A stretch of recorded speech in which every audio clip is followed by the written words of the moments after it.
Alright, so in today's video I'm going to be discussing the importance of range control in a fight. That is, the importance of like how well you as a pilot are able to keep an enemy at your optimal range while at the same time avoiding being within their optimal range unless, you happen to have the same optimal ranges. In the case of the ships that I fly, so rocket kestrels, rocket hookbills, my optimal range happens to coincide nicely with web and scram range. So it turns everything into this whole umbrella of death sort of thing. So the only thing I usually end up having to worry about is whether or not I'm within my enemy's optimal range. So in the case of blaster ships, for instance, 1, 2, 3 kilometers. If I'm closer than that, I know I'm going to start getting hit. If I'm further away from them than that, I know I'm going to avoid taking damage. So I've got two fights that I'll be showing today. They're both my hookbill versus an incursus. In both cases, I warp to a novice plex and I slide into the plex. So theoretically, the ships I'm attacking would have the advantage. They have the high ground, so to speak, because they can control how far away from the inside of the plex warp-in they are at when I slide into the plex. So the first fight I'm about to show here is versus an Incursus that is fit for good range control, meaning it's got a web and an afterburner and a scram. So his scram will kill my micro warp drive, and then the web and afterburner give him more overall movement than my dual web does for me. It counters my movement more so than my dual webs counter his. So afterburner and web is better than dual web, which is better than single web or afterburner. So I'm just going to kick off the fight. So I warp to the plex. This means, as I mentioned already, I'm giving him all of the power in this engagement to dictate the range of the initial engagement. So I know he is inside of the plex. I just checked my point 0.1 AU scan. So I warp in. It's a neutral target, whatever. Pirates. Uh, so I make the mistake here up front. So I'm 4 kilometers away from him. You see, I'm already when you warp into a plex, you have a little bit of an invulnerability to choose how you're going to deal with whatever you warped into the plex at. I made the mistake of trying to lock him up before trying to burn away from him or anything. So from 4 kilometers, most blasters would be able to effectively hit me. And so here I start burning away, but I am 3.5, 4.5 kilometers away before we actually start getting into this. And you can see he's already pulling in close to me. I'm hitting him, but he's kind of hitting me, and he's creeping up on me ever so slowly, about 150 to 200 meters a second. He's moving that much faster than I am. And he's finally starting to get into his optimal. He's got void ammo loaded, so you see he's just tearing my shields apart here. And so I hold on activating my shield repper to kind of get the most out of my armor repper, but then I see that I'm kind of starting to just eat it here without him taking too much damage yet, which is a problem for me because it means that I might die before he does, obviously. For some reason, I've stopped heating my rockets here. I don't know why I did that in this fight. I might have been concerned about burning them out early on or something, but I should have kept them heated. Uh, so I also forgot to turn auto reload off on my repper, you'll see here, and it almost gets me killed.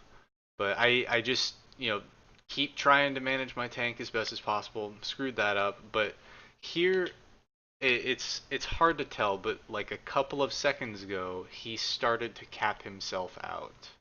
And I don't mean to stop right there before the climax of the fight. Boom, 4% Hull, I managed to win the fight, yada yada.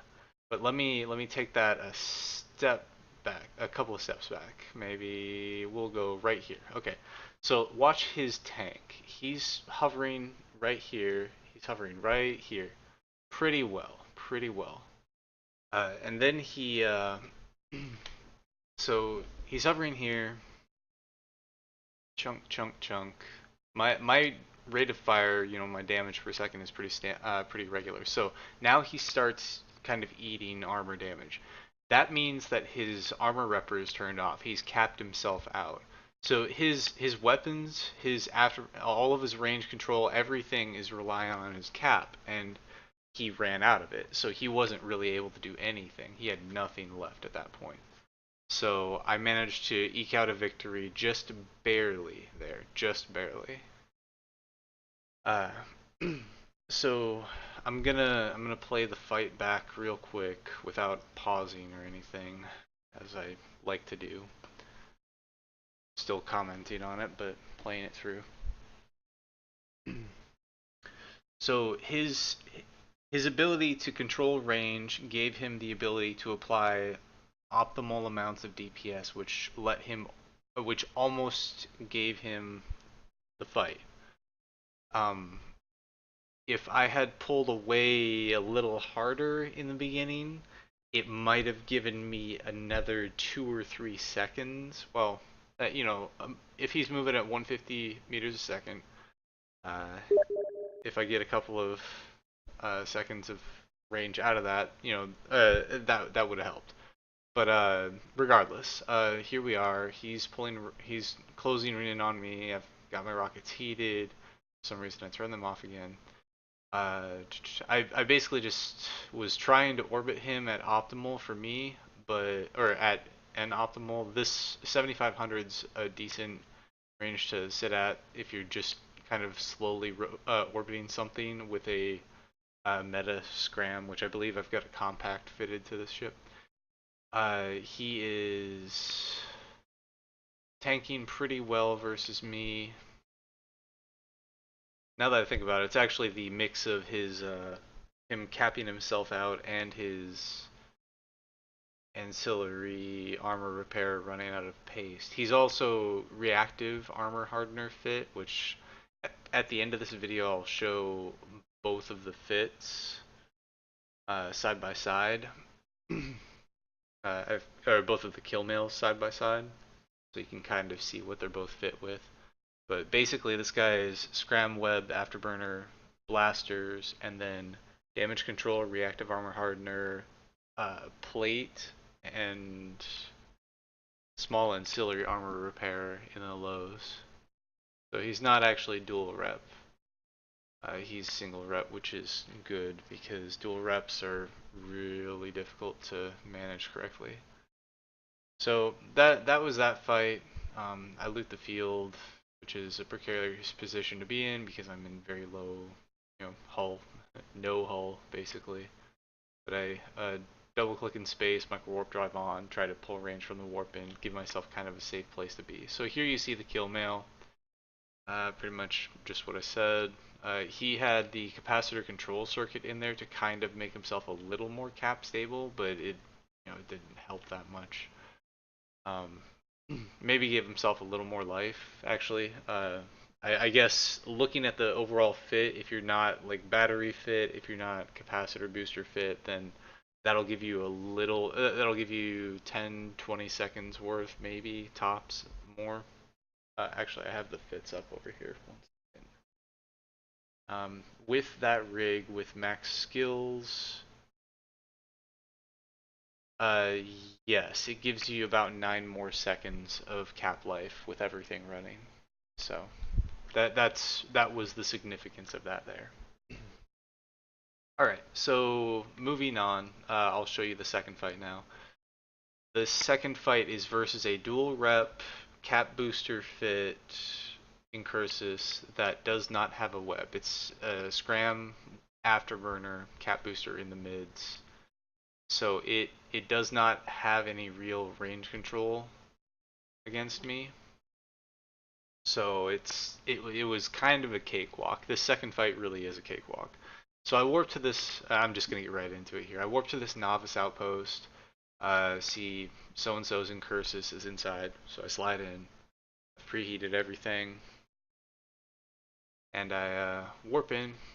This was kind of his first mistake right here. I'm at the warp in. He's 20 kilometers off. That's a problem.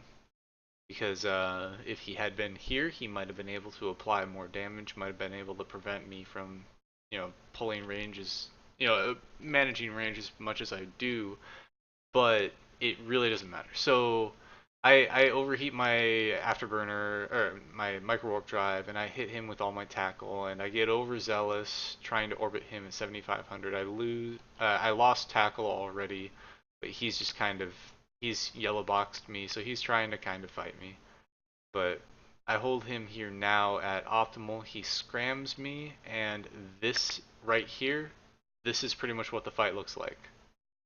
That's it, because he has an afterburner, so he can kind of try to burn at me, but he can't. Like, he can't keep up with me because I've got him dual webbed, and dual webs beat single web or afterburner. So that right there, that was the entirety of the fight. It was what, uh, 20, 30 seconds long. Let me step back here. We'll go right here. So this is 21:32 on my video.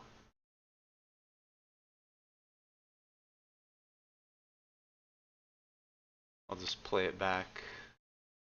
21:42. So the real fight starts, yeah, we'll say 21:45 roughly is when we actually start slugging it out. 21:55.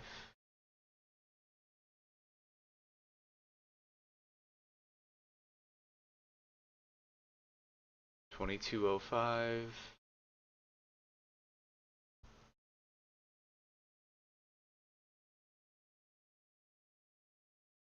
And 22:15. So 35 seconds, roughly, is how long he survived in that fight. You'll notice I didn't even bother activating either of my reppers in this fight because I didn't need to, because I knew that he was not going to be able to reach me. He was firing antimatter at me, and he had a hobgoblin out.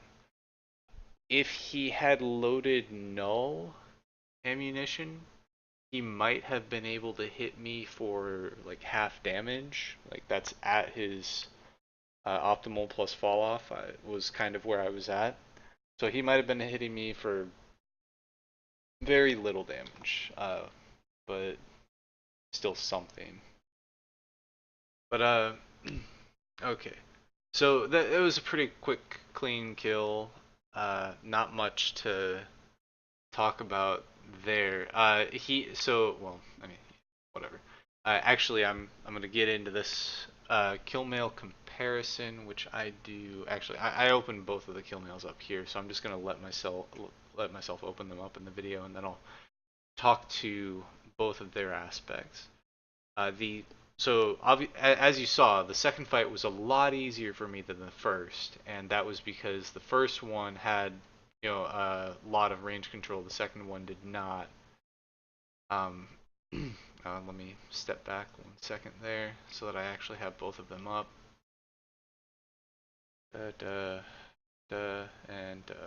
Okay. We'll just. I know I'm kind of blocking it here, but whatever. So Scram, Web, Afterburner, really good brawling. Scram, Cat Booster, Afterburner, all right brawling, but it loses out to more control-oriented bits. So dual web scram, something like that. This is, I'm gonna let him scroll down just a little bit there. Okay, so looking at the tank, this is something. This isn't what the subject of the video was, but I did want to talk about this for a second. Um, so the guy on the left here, he was a lot harder for me to crack up until he ran out of cap, and that was because of multiple reasons. But looking at this, his reactive armor hardener would have shifted to scourge damage, which is what I was dealing. So he would have been tanking that specifically, which is why it just took forever to actually start breaking him. The ancillary armor repair gives you a lot of burst repair while it's loaded with nanite, but once that runs out, it's a lot less effective. And then he had a 400 millimeter plate fit, which gave him a lot of buffer. That is important, and that is something that the guy on the right was missing. And that's why during the fight, I'm gonna actually step back into the fight for a second here. Here, watch what happens to his armor here. Just see how it's getting chunked and repped, chunked and chunked again, and repped, chunked, rep.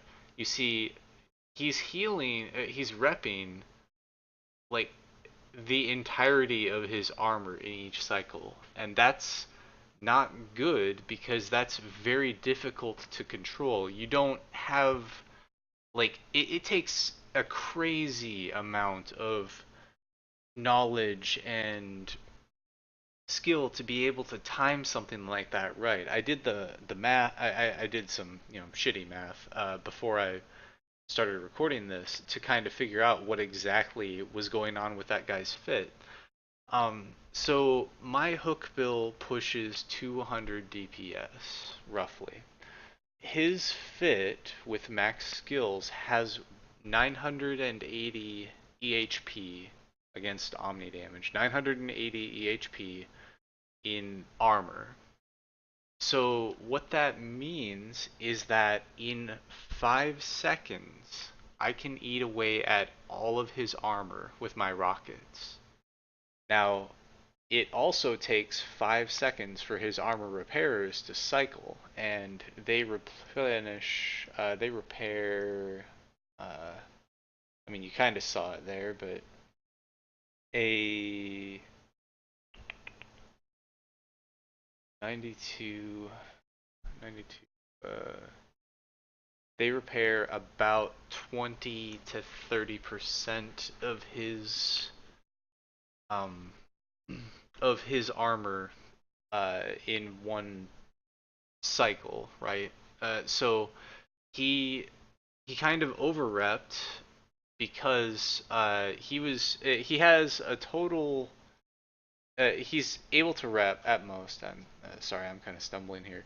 At most, he's able to rep about 171 HP per second peak. So he's repping a little less. Oh yeah, this happens, but I'm also gonna just pause this now. Uh, this happened. Shit. Okay. He is trying to rep the damage that I'm pushing out, but it's very difficult for him to kind of control when he's repping it because he has to control when he's repping it because he doesn't have any buffer to fall back on. Going back to the first fight here, you'll see that as this guy takes damage, he starts repping, and he's got the entirety of his armor, 60, 70, 80% of his armor he's able to rep from without having to worry about how much burst damage I can do. It doesn't really make a difference because he's got all of this buffer, which it gives him extra time to worry about how he's gonna rep, how he's gonna do all this other stuff. Um, and I mean, he would have done well if it weren't for the fact that he capped himself out. Uh, Going back to the other guy, we'll go here. He, I keep saying healing. He's repping huge chunks of his armor all at once, but that's just because that's all he can do, because he doesn't have any buffer to help him kind of make those decisions in the middle of the fight. Maybe he should, you know, stagger his reps. Maybe he should use them all at once. Maybe he should just self-destruct. I don't know. Uh, it's it's not a like it's a very high skill oriented fit. The dual rep in Cursus is very high skill oriented, so it's very difficult to use. And there are a lot of people out there who will tell you that a single rep in Cursus will beat out a dual rep because having a lot of tank is not good if you can't actually do anything with it, and that's kind of the important bit there. So I've gone off the rails a bit here, so I'm going to circle back around. We've looked at these two incursies, whatever. Um, the the one on the left, slightly lower DPS, possibly because of electrons, but he made up for that with the Tech 2 Void. Um, had a lot of range control. He had the ability to grab me and never let go at the beginning of that fight. The only way I could have out controlled him is if I actually started flying a hook bill with an afterburner fit instead of a micro warp drive. Spoiler alert, I've actually started trying to do that now. Um, because of this fight, it actually kind of woke me up. I fly in faction warfare. Why do I not fly an afterburner fit ship? I don't know. Well, now I'm gonna try it. Um, so that guy almost got me because he had that control over me. The only reason he couldn't get me was because he capped himself out. Um, guy on the right, one and done. He had a lot of tank on paper. He actually had more HP per second being restored with his reppers, but because it was very difficult for him to control that, he wasn't able to tank me very well. And I imagine he probably was like trying to cope with the fact that he couldn't actually catch me during the fight. That was kind of an issue for him as well. So probably just that sort of giving up midway through a fight. That's honestly probably what happened there. Um, but yeah, that's those two fights. The conclusion here is all the tank, all the tank in the world. I said this before. All the tank in the world won't save you if you can't actually damage your target. That's why I fly rocket ships, because I can hit anything that I'm trying to engage. It kind of takes that part of the thinking out of the game for me. That way, I just have to focus on how well I fly, um, or what I choose to engage. Brawling ships need to be able to hold the target down, and this is really easy to do in faction warfare if you take advantage of the Plex mechanics. As you saw in the video, both of the ships I slid into were in Cursuses that were already in novice plexes, so they were brawling ships that had the ability from the get-go to dictate the range at which they engaged me in the fight.